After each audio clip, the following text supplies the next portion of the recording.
এটা এটা কিসের? এটা আমার মা জমাইতো 4 বছর আগে, সে মারা গেছে।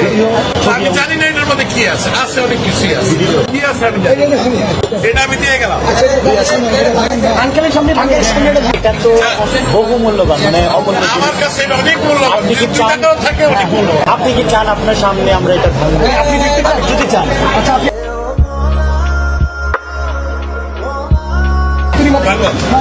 বাচ্চারা দেয় সাইকেলের পয়সা, আমি বুড়া মানুষ, আমার বয়স কিন্তু 65। আলহামদুলিল্লাহ, এটা আমার মায়ের জন্মানো পয়সা। يا مرحبا